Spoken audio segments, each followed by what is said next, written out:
Hence dilemma, जो कि Lawrence कोहलबर्ग्स moral development theory का सबसे फेमस एग्जाम्पल है। और क्यों फेमस है? क्योंकि ये एग्जाम पॉइंट ऑफ व्यू से बहुत इम्पॉर्टेंट है। हाय, मेरा नाम है नीतू। आइए हम आज के वीडियो को स्टार्ट करते हैं। तो जैसा कि हमने सुना है हेन्स के बारे में, एक्चुअली ये ना एक स्टोरी है। इस स्टोरी में हस्बैंड वाइफ होते हैं और जो हस्बैंड है उसका नाम ही हेन्स है। अब इस स्टोरी में क्या होता है, एक दिन उसकी वाइफ बहुत ही सीरियस इलनेस से सफ़र कर रही होती है, उसको बहुत गंभीर बीमारी हो जाती है। और यहाँ पर हेन्स जो है वो डॉक्टर के पास जाता है और डॉक्टर उसे बताता है कि एक नई मेडिसिन है जो उसकी जान बचा सकती है, लेकिन ये मेडिसिन बहुत ही कॉस्टली है। अब हेन्स उसके पास इतने पैसे होते नहीं, तो वो क्या करता है, वो केमिस्ट के पास जाता है और इस मेडिसिन के बारे में उसे बोलता है कि प्लीज़ इसका रेट कम कर लो, या फिर एक काम करो बाद में मुझसे पैसे ले लेना। अभी केमिस्ट क्या करता है, केमिस्ट उसको मना कर देता है। अब हेन्स जो है उसके पास सिर्फ एक ही ऑप्शन है ना। अभी वो क्या ऑप्शन है? क्या हेन्स को अपनी वाइफ की जान बचाने के लिए मेडिसिन चुरानी चाहिए?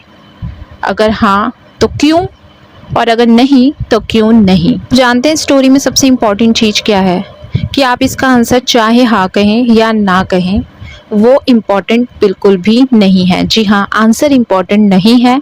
इम्पॉर्टेंट ये है कि कैसे आप अपने आंसर के पीछे के रीज़न को जस्टिफाई करते हैं, यानी रीज़न क्या देते हैं। तो एक छोटा सा एग्जाम्पल है जो कोहलबर्ग ने दिया था इस थ्योरी में। स्टोरी का मतलब क्या है ना, relation with Kohlberg theory moral development, इसको हम समझेंगे।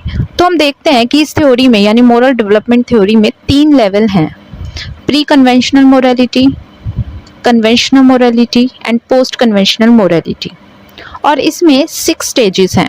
याद रखिएगा कि 3 लेवल हैं, लेकिन हर लेवल में 2 स्टेजेस हैं, इसलिए टोटल 6 स्टेजेस हैं, और जिसे हम डिटेल में आगे पढ़ेंगे। तो आइए हम चलते हैं लेवल 1 पर। तो जैसे कि पहला लेवल है प्री कन्वेंशनल मोरालिटी, और उसकी जो पहली स्टेज है वो है ओबेडियंस पनिशमेंट। तो जैसा कि नाम से ही पता चल रहा है, पनिशमेंट यानी जो डिसीजन है वो पनिशमेंट के डर से लिया गया है।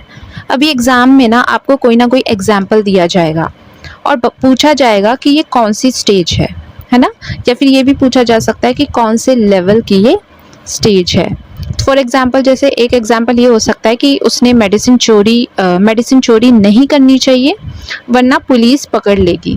तो यहाँ पे आप देख सकते हैं कि ये जो रीज़न दिया गया है, जैसा कि हमने पहले भी पढ़ा था कि आंसर क्या है वो नहीं, बल्कि रीज़न क्या दिया गया है वो इम्पॉर्टेंट है। तो यहाँ पे रीज़न जो है वो पनिशमेंट के डर से लिया गया है। तो इस बात को हम ध्यान रख सकते हैं कि ये है स्टेज 1। अब स्टेज 2 है इंडिविजुअलिज्म एंड सेल्फ इंटरेस्ट, यानी कि यहाँ पर जो डिसीजन है वो पर्सनल बेनिफिट पर बेस्ड है। जैसे कि आप पढ़ ही सकते हैं सेल्फ इंटरेस्ट, जैसे कि मेडिसिन चुरा लेनी चाहिए क्योंकि वाइफ बच जाएगी। तो अभी यहाँ पर जो व्यक्ति है वो अपना सेल्फ इंटरेस्ट यानी अपना पर्सनल बेनिफिट देख रहा है कि उसकी वाइफ बच जाएगी, इसलिए उसे ये मेडिसिन चुरा लेनी चाहिए। तो यहाँ पर इस स्टेज की बात हो रही है इंडिविजुअलिज्म की।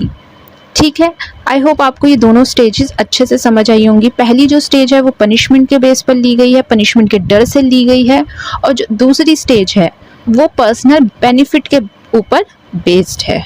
अब आइए हम अपने सेकंड लेवल पे चलते हैं, जो कि है कन्वेंशनल मोरालिटी।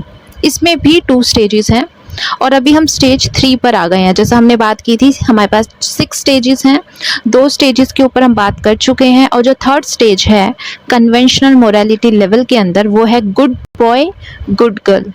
देखिए, जैसे फॉर एग्जांपल यहाँ पर हेन्स को वाइफ की हेल्प करनी चाहिए क्योंकि अच्छा हस्बैंड ऐसा ही करता है। अभी आप इस एग्जाम्पल से क्या समझे, यहाँ पे जो डिसीजन लिया गया है वो किस पर बेस्ड है? जैसा कि नाम से ही पता चल रहा है गुड बॉय गुड गर्ल, यानी कि वो रिलेशनशिप या फिर अप्रूवल पर बेस्ड है ना। तो आपने ध्यान दिया कि इस थ्योरी में सबसे इम्पॉर्टेंट है रीजन क्या दिया गया है, और उसी पर बेस्ड है ये स्टेजेस, राइट। अभी हम अपनी नेक्स्ट स्टेज पे चलते हैं, स्टेज 4, जिसका नाम है लॉ एंड ऑर्डर। अब यहाँ पे एग्जाम्पल आता है कि मेडिसिन नहीं चुरानी चाहिए क्योंकि कानून तोड़ना गलत है। अभी देखिए यहाँ पे डिसीजन किस बेस पे लिया गया है, लॉ एंड रूल्स पर बेस्ड है। फॉर एग्जाम्पल जैसे ड्रिंक करके ड्राइव नहीं करनी चाहिए, है ना, तो ये एक सेफ्टी रूल है। तो इस तरह से लॉ को फॉलो करने की वजह से अगर डिसीजन लिया गया है कि ऐसा काम करना गलत है, ऐसा काम करना लॉ के हिसाब से ठीक नहीं है, तो वो हमारी स्टेज 4 में आता है। कंफ्यूज बिल्कुल भी मत होना। देखिए जो पहली जो स्टेज थी वो थी पनिशमेंट के डर से, लेकिन जो स्टेज 4 है वो इसलिए है कि हमें कानून नहीं तोड़ना, कानून तोड़ना गलत है। यहाँ पे एक अंडरस्टैंडिंग वाली बात की जा रही है, इसी तरह का कोई डर के बेस पे नहीं लिया जा रहा। अभी हम अपने 5th स्टेज पर आ गए हैं जो कि लेवल 3 यानी पोस्ट कन्वेंशनल मोरालिटी के अंडर आती है, और वो है सोशल कंट्रस्ट।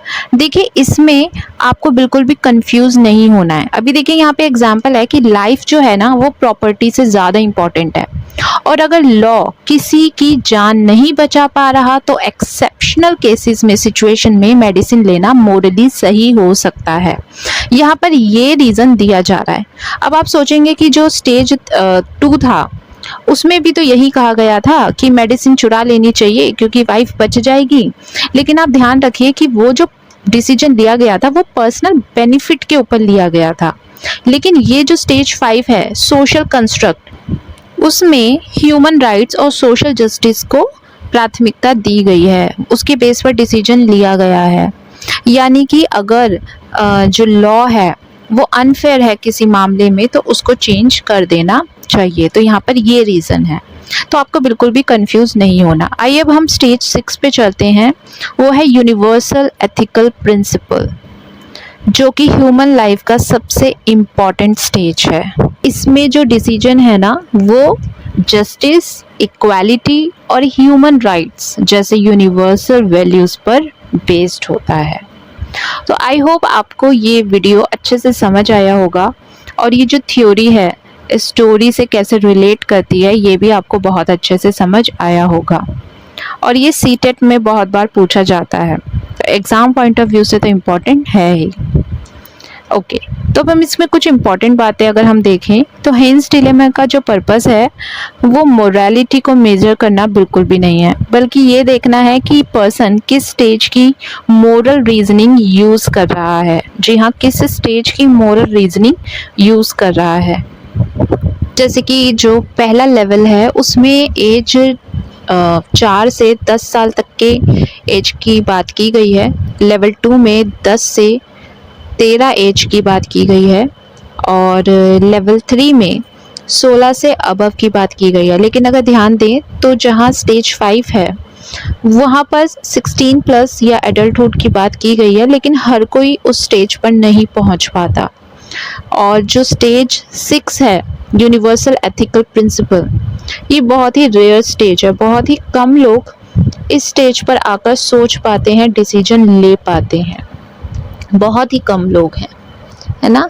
अभी कंक्लूजन ये है कि हेन्स के एग्जाम्पल से हम ये समझ पाते हैं कि रूल्स को फॉलो करना मोरल डेवलपमेंट नहीं है, बल्कि हमें क्या डिसीजन लेना है या हम क्या डिसीजन लेते हैं उसके पीछे की जो रीजनिंग है उसको समझना है।